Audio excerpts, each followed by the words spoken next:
Welcome to our live webcast, Flat Feet, Big Feet Clinical Presentation, Differential Treatment Options. Thank you for joining us. My name is Juliet Davis, and I'll be the operator for today's presentation. Before we get started, I'd like to take a moment to acquaint you with a few features of this web event technology. On the right-hand side of your screen, you'll see a text chat window. There's a large window which holds all your sent messages and a smaller text box at the bottom where you can type in your questions. To send a question, click on the text box and type your text. When finished, click the send button. All questions that you submit are only seen by today's presenters. Your questions will be responded to in the order which they were received and will be addressed at the end of the presentation. At the conclusion of today's program, we ask that you complete a brief post-event evaluation. Please take a moment to complete this survey in order to receive credit for participating, feedback, and attending today's webinar. We are joined today by our speaker, Dr. Michael Goldberger. This time, I'd like to turn the microphone over to our speaker, Dr. Goldberger, for opening remarks. Thank you. Good evening. My name is Michael Goldberger. I'm an orthopedic surgeon who completed a fellowship in foot and ankle surgery. I've been practicing in Morristown since 1998. Today's presentation will focus on common foot and ankle ailments that will present to your office. The format of my discussion will be physical exam-based differential diagnoses. I'm going to correlate the pathology of the disease with the physical exam findings. I will also discuss initial imaging as well as highlighting treatment rationales. The foot is among the most complex organs of the body. From Fitbits, we know that an active person will average 10,000 steps a day.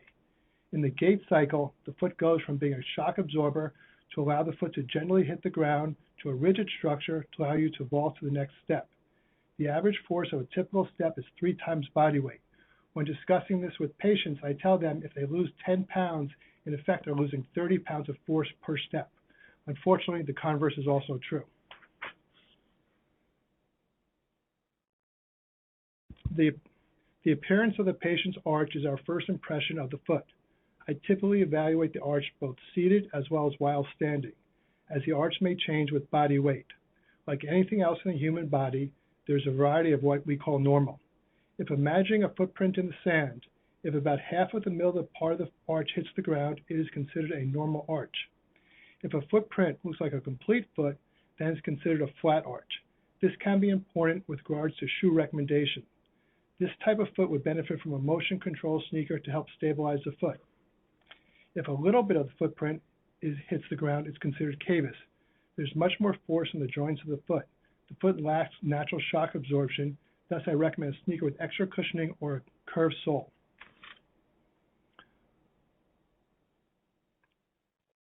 Pronation, which is talked about often, is a natural tendency for our arch to roll in with normal load, while supination is the orientation of the foot that, withstanding the majority of the weight, is placed on the outer foot.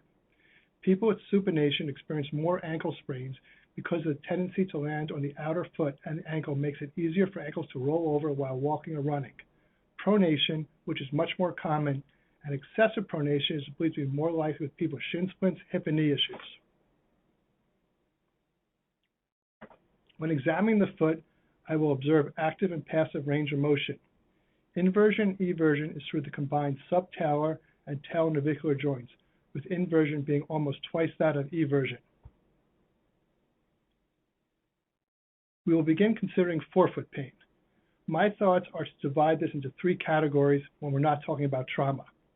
So first I look at swelling. When swelling is present, I consider stress fracture, gout, tendonitis, and honestly what probably is least common is infection, especially without any history of diabetes or laceration. When the ball of the foot is painful without swelling or deformity, the differential I begin to work with is METATARSALGIA versus MORTON'S NEUROMA. When there is deformity, I'm looking at the diagnosis of hallux valgus or hallux rigidus.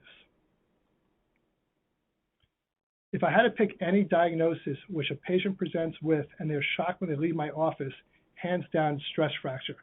Typically, it does not make any sense to them that their foot seemingly spontaneously broke. Stress fractures are caused by repetitive force from overuse. It even can occur from normal use in a bone weakened by osteoporosis. The patient will present with a history of relatively short onset pain and later develop swelling in the forefoot. Many times, there is no history of trauma. However, with careful questioning, there is a history of either a change in activity, such as a long walk, a new exercise program, or sometimes simply walking in shoes not made for walking in. My examination focused on common locations for the fracture, the neck of the second and third metatarsals, as well as not uncommon the base of the second or fourth metatarsals. Many times, the first stop for these patients is urgent care. The appearance of the foot is typically warm and swollen, which mimics infection, and with no history of trauma, the patient sometimes is empirically started on antibiotics. The obvious diagnostic problem is many times the initial x-rays fail to show a fracture and requires a high degree of suspicion. I further work the patient up with a bone scan, which is a test which is very sensitive for diagnosing stress fracture. Some insurance companies prefer MRI and is also diagnostic. Furthermore, when suspicious for a stress fracture at the base of metatarsal, the MRI is helpful in differentiating the stress fracture from arthritis of that same joint. And this radiograph on the left is typical negative presenting radiograph. Then 3 to 4 weeks later, when the patient returns for follow-up, the evidence of callus and healing of the fractures is evident. I typically treat these patients with an unloading boot. Most of the time, the patient will begin to get pain relief within 5 to 7 days, and I keep the boot on until the pain is gone, which typically takes about 4 to 6 weeks. Once the fracture is healed, I look to address underlying factors. Most of the time, recommending new training shoes is sufficient. I am a big believer in cross-training, thus decreasing the repetitive force on the feet. However, there are times because of underlying biomechanical deficits, I recommend orthotics as well as physical therapy. Because it takes 2 to tango, I make a rough assessment of bone density on X-ray, and if there's a risk of osteoporosis, I will recommend a bone density scan. This is a typical appearance of gout of the toe, and the ankle is also a common location to have gout. Usually, if standard NSAIDs are not affected by the time they get to me, I will recommend the steroid injections. Pseudo-gout is also common, and I think of it as gout light, with not as intense pain or swelling, and I treat it similarly. When a patient presents with pain in the ball of the foot with no history of trauma and examination reveals no swelling, the most common two diagnoses I consider are NEUROMA and METATARSALGIA. Unfortunately, because there's overlap in symptomatology, definitely these two diagnoses are commonly confused. By history, the diagnoses are differentiated by the fact that NEUROMA typically has more localized nerve symptoms, where METATARSALGIA is more diffuse mechanical pain. The examination is differentiated by the location of the point of maximal tenderness. When the pain is located directly underneath the metatarsal head, I consider metatarsalgia. When it's between the metatarsals, particularly the third and fourth, I consider NEUROMA. Morton's NEUROMA involves thickening of the lining tissue around a plantar digital nerve. Patients typically complain of burning pain on the plantar foot between the heads of the third and fourth metatarsals, and it radiates into these two toes. People describe symptoms of a pebble in the shoe, or they feel like they're standing on a ball of their sock, and is associated with high heel use. The most consistent physical exam sign is I palpate between the third and fourth metatarsal heads, plantarly, and I apply pressure on the sides of the foot. The pain is elicited, and I feel an audible clicking between the metatarsals. This is the nerve as it rolls between the metatarsal heads, as pictured here. Unfortunately, there's not a consistent imaging study to confirm diagnosis. MRIs have a 30% false negative rate, and ultrasound is very user-dependent. Although non-operative treatment for cure is probably only successful 30 to 40% of the time, I typically start with a metatarsal pad, and I recommend wider shoes to reduce pressure on the nerve. If a patient does not have a quick relief from these treatments, a steroid injection can be helpful. And when that fails, surgical removal is appropriate. Metatarsalgia is a condition in which the metatarsal heads become painful and inflamed. The patients typically present with pain in the ball of the foot related to activity. Confusing the diagnosis is that occasionally they will describe it somewhat to nerve pain. On examination, there is tenderness with direct palpation of the metatarsal heads. Look for signs of excessive pressure like in this photo here, plantar calluses, which make the diagnosis much easier. Typically, there are multiple factors contributing to metatarsalgia, including intense activity, higher arches put more pressure on the metatarsals, as well as poorly fitting shoes and excessive weight. The most common joint to have symptomatic metatarsalgia is the second MTP joint.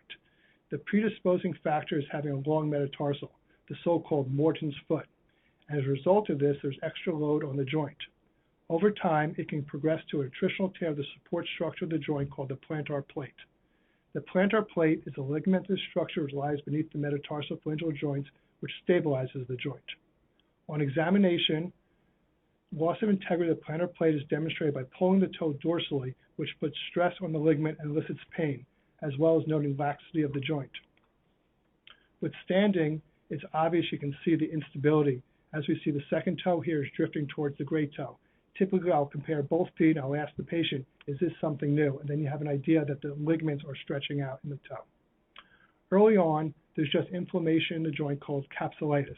However, with repetitive trauma, there can be tearing of the plantar plate, which can cause instability of the joint and can lead to a secondary dislocation of the joint. X-rays show subluxation of the joint, and MRI can be helpful in distinguishing intermetatarsal bursitis, which is inflammation underneath the metatarsals, from a plantar plate tear. The goal of conservative treatment is to unload the joint. I am a big believer in using off-the-shelf orthotics. I will give the patient a prescription to go either to a runner's store or an orthopedic shoe store where they have a prefabricated orthotic with a metatarsal pad built in.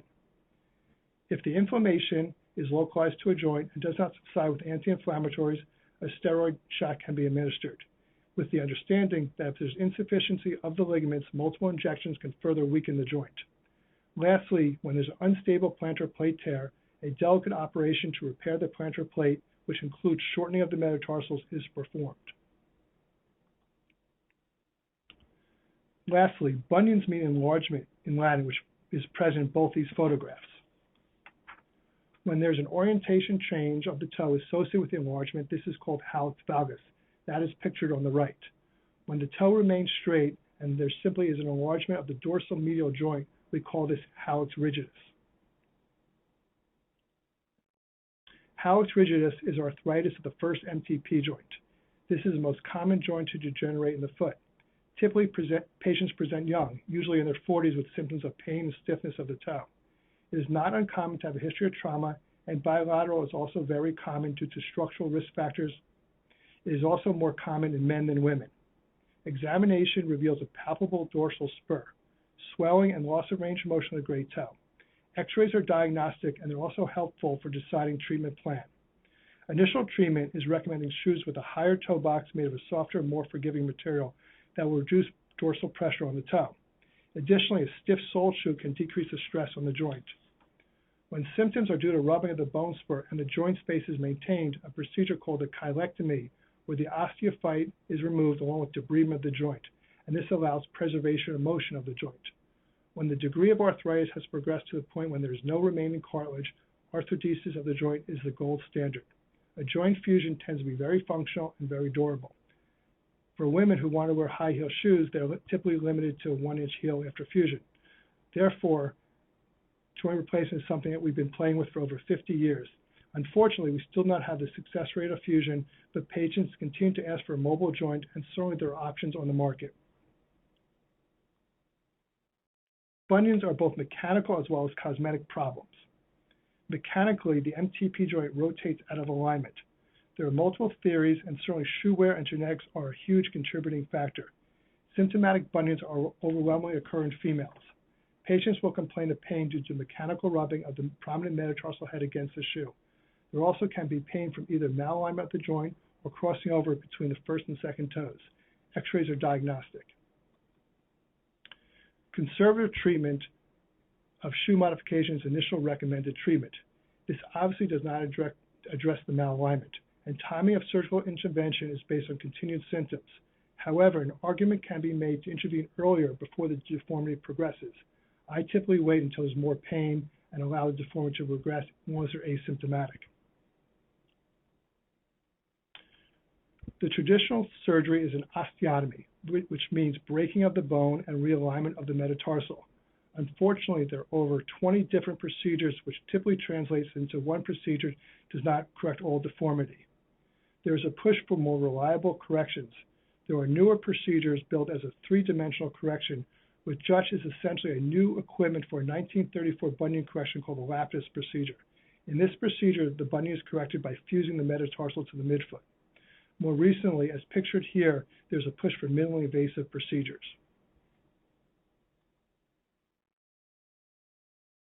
And no forefoot talk would be complete without mentioning a hammer toes. Hammer toe is a deformity when the middle joint of the toe is bent. Many times there's also extension where the toe meets the foot. We call this a claw toe. It is also associated with the long second toes. The theory is, with chronic impingement of the long toe into the end of the shoebox, eventually the toe develops the flexion deformity. Over time, the deformity becomes fixed. People develop blisters or calluses as a result of the toe rubbing against the shoe. Patients will complain of pain either at the top knuckle, which is circled, or at the tip of the toe by the arrow because they are walking the bone and there's no fat pad in this area. With development of calluses, there's a risk for breakdown of skin and infection, especially concerning in diabetics. The treatment is typically shoe modifications. When pain interferes with the ability to walk, corrective surgery to straighten out the toe is indicated. Working our way into the middle of the foot, we will examine arch alignment. We already mentioned the two extremes. One, flat foot. When it's physiologic, it's called flexible flat feet. When it presents in the pediatric population and is fixed, it is called tarsal coalition and is caused by abnormal connection between the bones around the ankle. Once again, high arches are called pes cavus.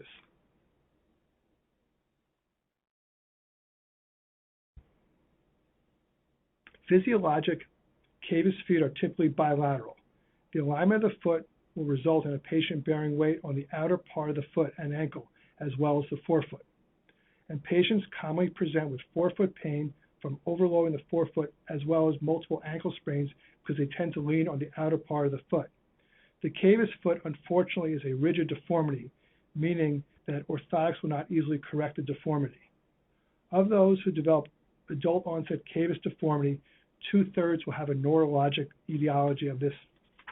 Among the most common deformities we see is in Charcot-Marie-Tooth disease. It's also not uncommon to see it in patients who develop interspinal pathology into adulthood. The other end of the spectrum are flexible flat feet. This is not a disease. It is diagnosed by comparing the arch while standing, where there is loss of the longitudinal arch, to when they're seated, where there is a reasonable arch, as we see on the left versus the right picture. Many times it is associated with tight Achilles tendons. It is usually asymptomatic, but if they're experiencing arch pain, using a combination of a stretching program as well as over-the-counter orthotics is sufficient. And once again, people with flat feet and flexible flat feet may have hip and knee problems as well. Of the non-physiologic rigid flat foot deformity, two of the most common pathologic causes of flat feet are midfoot arthritis as well as chronic posterior tibial tendon deficient feet. Midfoot arthritis tends to happen in older patients and has more gradual onset.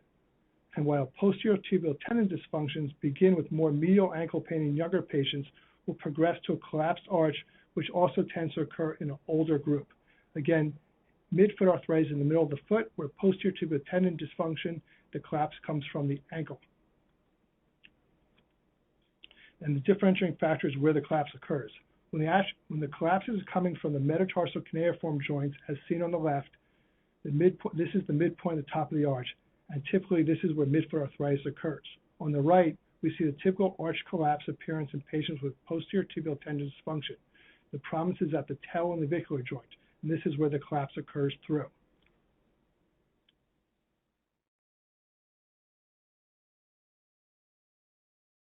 Another name for posterior tibial tendon dysfunction is adult acquired flat foot. Initially, the patients will present with pain along the medial ankle along the path of the posterior tibial tendon. Very commonly at this stage, they'll have swelling within the sheath of the tendon. Later, as the foot collapses, they'll have more pain by the tailonnavicular joint. As the foot collapses, they walk on their tail or head, which subluxates out of joint. Very late in the disease, patients will have severe deformity and they develop lateral ankle pain because the calcaneus rotates into valgus, then begins to weight bear and shifts the weight bear onto the fibula bone. Not uncommonly, patients will present with a stress fracture of the fibula. The main function of the posterior tibial tendon is to support your foot as you're going from stance and push-off phase of gait during walking. What happens is, as you walk, the posterior tendon fires during on the midfoot, and this locks the midfoot in place, allows us to go up on our forefoot to get to our next step. The pathophysiology of this disease is that there's gradual degeneration of the tendon, which leads to its failure. Once this occurs, the tendon is no longer able to provide stability and support for the foot, and there's secondary associated failure of the ligaments and joints on the medial side of the foot. This results in collapse of the arch of the foot. As the arch collapses, there is a rotational deformity and the heel drifts into valgus alignment, and there's abduction of the forefoot, which leads to what we call the too many toes sign, which is best observed from looking behind the patient and watch them stand.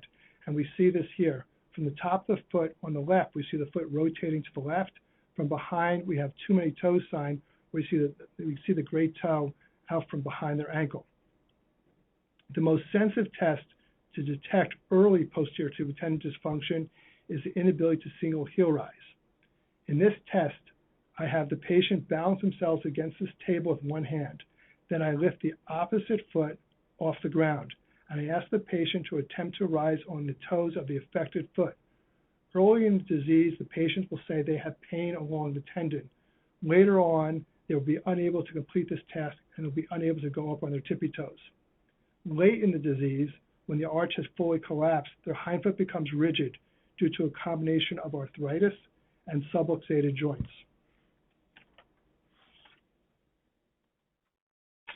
The epidemiology of posterior tibial tendon dysfunction is as commonly seen in middle-aged women. It is also seen in patients with a history of obesity, diabetes, and pre-existing flat feet. We believe flat feet causes the problem from the constant pronation pulls on the tendon, and over time, the tendon starts to fail. Weight-bearing x-rays are used to evaluate the degree of collapse. I also obtain MRI. This is useful detecting early changes within the tendon, and is also later used for assessing how much arthritis there is around the joints. In general, non-operative treatment is only successful about 30% of the time, and this is because the tendon degeneration is a degenerative disease and is not repairable. While the deformity is flexible, a combination of anti-inflammatories and orthotics are helpful. Physical therapy also can help to try to strengthen the remaining muscles around the foot and ankle.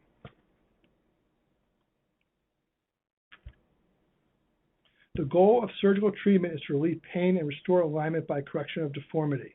Depending on the extent of the deformity, many times there's a combination of procedures. While the foot is still flexible and the deformities are correctable, in addition to reconstructing the posterior tibial tendon with a tendon transfer, the flat foot is addressed. A calcaneal heel osteotomy is used to correct the position of the heel. And as the deformity progresses, there are other osteotomies around the foot to reposition the foot. In severe cases, the hindfoot is reconstructed with an operation called a triple arthritis. In this operation, we fuse the three bones around the ankle together. This is a time-tested, durable operation. The ankle dorsiflexion, plantar flexion remains mobile. The foot is stabilized, but they lose inversion, eversion. The other arthritis and flat foot we discussed about is midfoot arthritis. Midfoot arthritis, once again, is associated with collapse of the metatarsal cuneiform joints as pictured here. Patients typically present with pain in their midfoot, with standing and walking.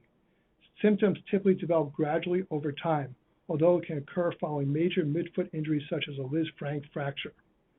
On examination, when standing, there is often associated with flattening of the arch, as well as dorsal osteophytes associated with bony prominence of the dorsal foot, as pictured here. The top arrow is the dorsal osteophytes, the bottom arrow is the collapse through the midfoot joints.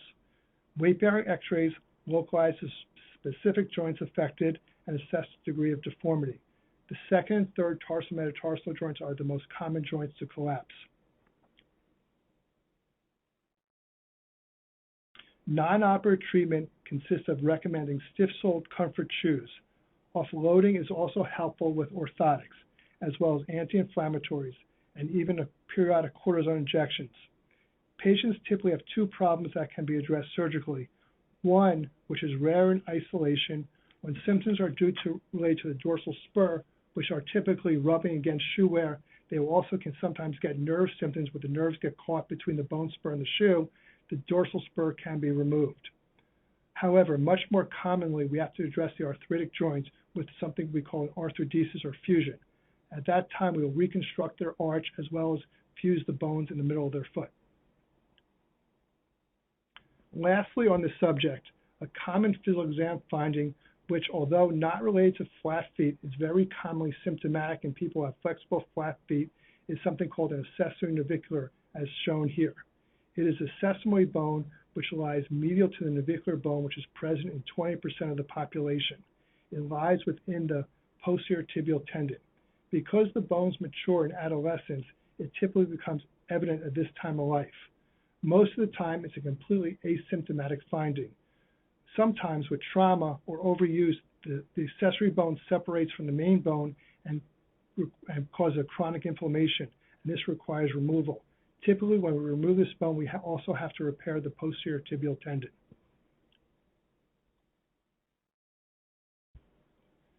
The differential diagnosis of posterior ankle pain commonly includes plantar fasciitis as well as multiple Achilles tendon disorders as well as tarsal tunnel syndrome. A common misnomer is that heel spurs cause these two syndromes. Patients typically come into my office saying, listen, I have a heel spur. However, there are two completely different syndromes, although they're interrelated. When there is pain along the posterior calcaneal tuberosity, as pictured on the left, we call this HAGLUNDS syndrome. And when the source of the pain is at the plantar heel, we call this plantar fasciitis. Technically speaking, HAGLUNDS deformity is the bony prominence on the back of the heel at the insertion of the Achilles tendon. Many times, it becomes irritated from rigid shoes, and we call this a pump bump. This is different from what we call insertional Achilles tendonitis, with a spur in the tendon. With tendinopathy, there is a spectrum of disease, and it is controversial whether it begins first with a calcification deposit in the tendon, or is there first tendon generation, which eventually calcifies. Either way, patients will present with pain in the posterior heel aggravated by shoe wear and activity. Initially, on examination, there is point tenderness at the insertion of the Achilles tendon upon the heel. Additionally, when it's purely a pump bump, the bursa around the tendon is inflamed and boggy. Later, as tendinopathy progresses, there's more proximal pain as the tendon becomes swollen and tender. X-rays will show the bony deformity, and I use MRI to assess the degree of Achilles tendon damage for tendinopathy. Many times the report will say Achilles tendon partial tear, but this is synonymous with tendinopathy. A true pump bump is caused by irritation of the bursa against the bone, and it can be treated either with backless or soft back shoes. Conservative treatment for tendinopathy is aimed at reducing the inflammation around the tendon, which includes anti-inflammatory medicines, rest, heel lifts to take the tension off the tendon, and directed exercises to relieve the tension on the Achilles tendon. Lastly, when there is tendinopathy and partial tearing, immobilization can be very effective. Surgical treatment is aimed at removing the inflamed bursa and the prominent bone, as well as assessing the Achilles tendon disease. Early on, we just simply debride the tendon. At times when there's a significant amount of tendinopathy and tearing of the distal tendon, we replace the tendon with something called a tendon transfer. We have all seen patients with plantar fasciitis. Patients present with complaints of stabbing pain on the bottom of the heel, commonly worse with the first few steps after awakening. Patients may also complain of burning, which is associated with entrapment of a branch of the lateral plantar nerve against the thickened plantar fascia as well as the abductor muscle. Although typically there is no history of a traumatic event, rarely patients will present with acute injury when they experience a rupture of the fascia. In this case, they'll have an acute pain, many times with ecchymosis on the plantar foot. On examination, the classic point of maximal tenderness is at the proximal medial origin of the fascia. Also, throughout the disease, there may be tenderness in the mid-arch and the mid-plantar fascia. I always assess range of motion, and almost universally there's loss of optimal ankle dorsiflexion, which contributes to the overload on the plantar fascia. I rarely, if ever, order imaging studies because the plantar spur has nothing to do with the tearing of the fascia. The mainstay of treatment is non-operative, including over-the-counter anti-inflammatories. Physical therapy for me is very important. I work on loosening up the fascia as well as loosening up the Achilles tendon, which contributes to the biomechanical dysfunction. Orthotics are also helpful. If the symptoms don't improve, an injection provides short-term pain relief.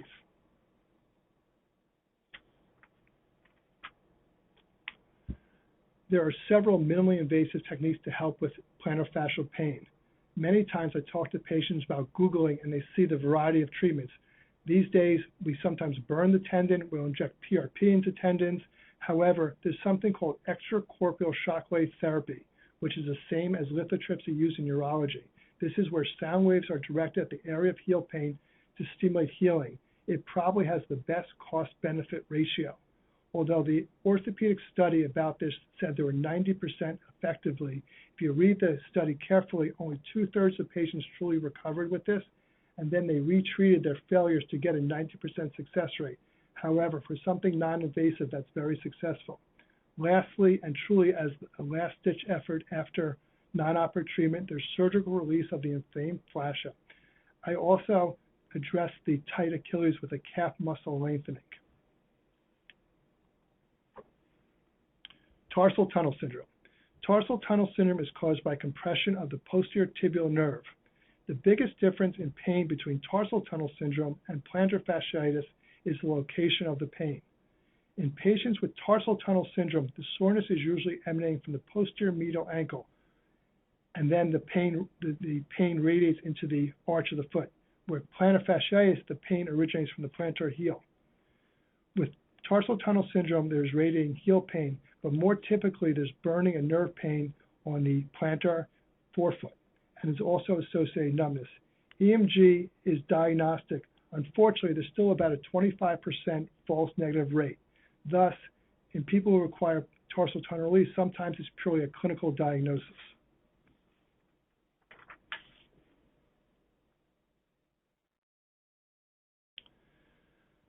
Ankles are among the most commonly injured joints of the lower extremity. A history of prior trauma makes up a significant amount of chronic ankle pain. Because of the prevalence of ankle sprains, I usually begin the workup for chronic ankle pain with a question about frequency of the ankle giving way. Patients with multiple sprains may also describe clicking in their ankle, which can result of damage of the cartilage within the joint. If they have a history of instability, I usually start with bracing as well as physical therapy, because there's a big proprioceptor or balance training that physical therapy can be very effective with. If there's a history of distant fracture, ankle arthritis is also to be considered. If there is no trauma, overuse tendonitis is very common as well. And as we spoke about previously, acute medial-sided ankle pain is commonly due to posterior tibial tendonitis. In patients with cavus feet and ankles, peroneal tendonitis or tendonitis on the lateral side of the ankle is also very common. Ankle arthritis is significantly less common than hip or knee arthritis, and the vast majority of cases with questioning, there's a post-traumatic etiology. And because of this, the patients tend to be younger. When we talk about post-traumatic arthritis of the ankle, ankle sprains are a huge contributing factor, as well as ankle fractures. Patients typically present with pain and stiffness in the ankle joint.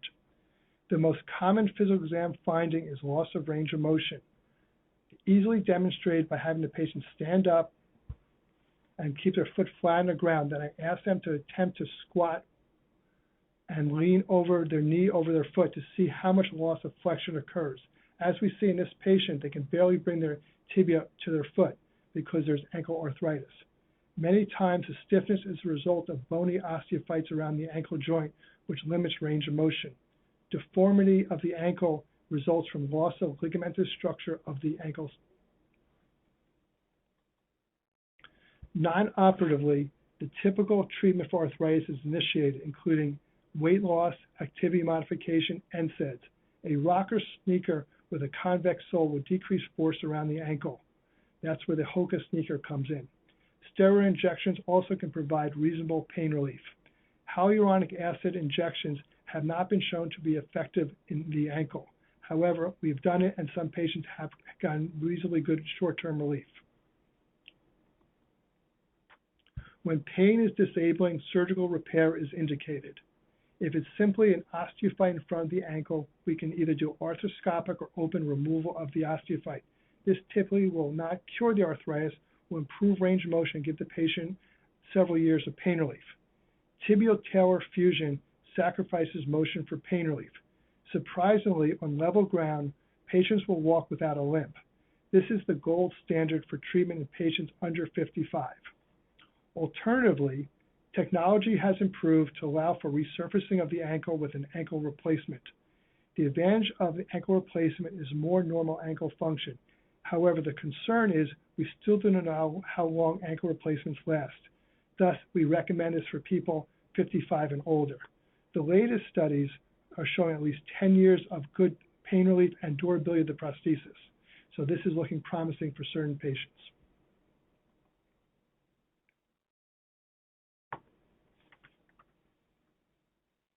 Injury to either calf muscle, the gastrocnemius, or Achilles tendon both occur from a sudden quick movement that either overstretches the muscle in a gastroc tear or the tendon in an Achilles tendon tear.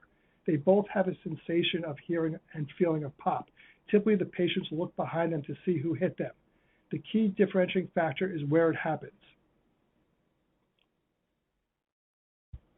Pictured here are the locations of injury.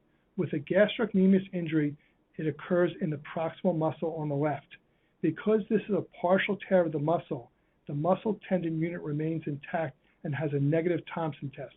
Achilles tendon tears pictured on the right will have a palpable defect in the tendon.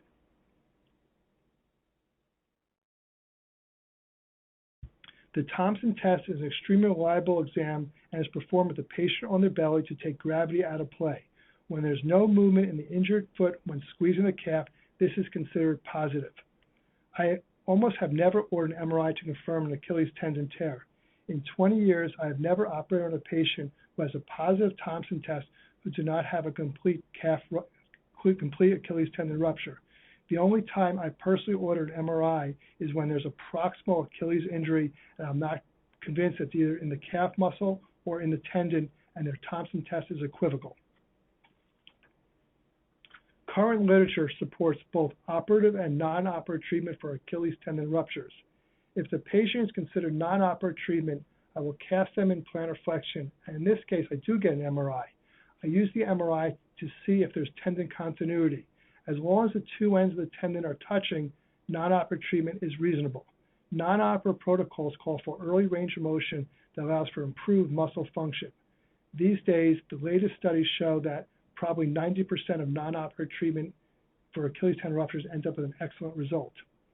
DVT is extremely prevalent, and I always have a low threshold for ordering Dopplers in any casted patient who had foot and ankle problems, particularly patients who have Achilles tendon ruptures because there's no muscle function for a period of time and there's a significant amount of stasis. Pictured here is the appearance of a partial tear of the Achilles tendon. Typically, these are related to repetitive micro tears in the tendon.